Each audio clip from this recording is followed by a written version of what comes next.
السلام علیکم ورحمۃ اللہ وبرکاتہ۔ اللہم صلی علی محمد وعلی آل محمد کما صلیت علی ابراہیم وعلی آل ابراہیم انک حمید مجید۔ اللہم بارک علی محمد وعلی آل محمد کما بارکت علی ابراہیم وعلی آل ابراہیم انک حمید مجید۔ حقوق العباد کے بارے میں آج بات ہوگی۔ اس کے ریلیٹڈ ایک نبی مکرم صلی اللہ تبارک و تعالیٰ علیہ وآلہ وسلم کا خطبہ میں کوٹ کروں گا۔ جب آپ جمعہ خطبہ ارشاد فرما رہے تھے تو اس میں آپ نے فرمایا کہ کسی نے اگر مجھ سے بدلہ لینا ہو وہ لے لے، اور اگر کسی کو میں نے مارا ہو تو وہ بھی آ کر بدلہ لے، اگر کوئی پیسے وغیرہ لینے ہیں تو وہ بھی آ کر لے لے۔ تو اسی لیے ایک صحابی رسول نے کہا کہ میں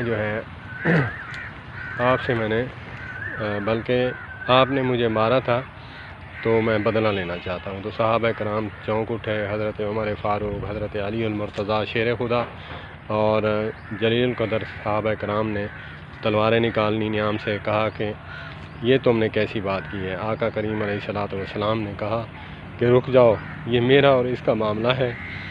وہاں پہ جب یوم یفر المرء من اخیہ و امہ و صاحبتہ و بنیہ، وہاں پہ نفس و نفی کا عالم ہوگا اور وہاں پہ کوئی چھڑانے والا نہیں ہوگا، صرف اللہ کی ذات ہوگی۔ یہ ہمیں سمجھانے کے لیے، حقوق العباد کی اہمیت بتانے کے لیے یہ آقا کریم علیہ الصلوۃ والسلام نے اسوہ حسنہ پیش کیا۔ سبحان اللہ، وہ تو پاک ہے۔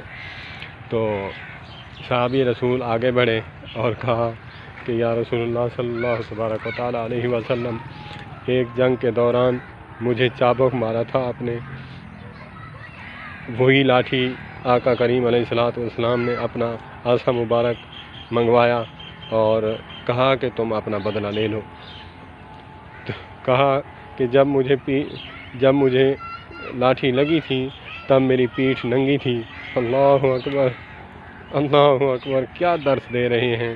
اتنی باریکی آقا کریم علیہ الصلوۃ والسلام نے فرمایا کہ پیٹھ میری ننگی کر دو۔ اللہ اکبر، اللہ اکبر۔ جب پیٹھ ننگی کی، جا کر مہر نبوت کو رونے لگا، دھاڑے مار کر رونے لگا، مہر نبوت کو جا کر چومنے لگ گیا۔ فدا کا ابی و امی، ہمارے ماں باپ اور میری جان نچھاور آپ پر۔ آپ تو رحیم و شفیق ہیں، مشفق ہیں، آپ تو ہمارے نبی رحمت للعالمین ہیں۔ میں نے یہ بہانہ ڈھونڈا تھا کہ کیسے میں آقا کریم علیہ الصلوۃ والسلام کو چوم سکوں۔ تو یہ ہیں واقعات، ان میں سے ہمیں سبق ملا۔ ایک تو چھوٹا وہ بڑے سے اگر غلطی ہو جائے، کوئی بدلہ لینا ہے تو وہ سر تسلیم خم کرے، اور چھوٹا بڑے کا ادب کرے۔ تو اسی لیے ہمیں چاہیے کہ حقوق العباد کا خاص خیال رکھیں، حقوق اللہ بھی اس کو بھی خیال کرنا چاہیے۔ میرا نہیں مقصد کہ جو بندہ حقوق العباد ادا کرتا ہے حقوق اللہ نہ کرتا ہو، وہ بھی کرتا ہے۔ تو اسی لیے ہمیں چاہیے کہ ہم حقوق اللہ کے ساتھ ساتھ حقوق العباد بھی ہم اس کو بھی نبھائیں۔ السلام علیکم ورحمۃ اللہ وبرکاتہ۔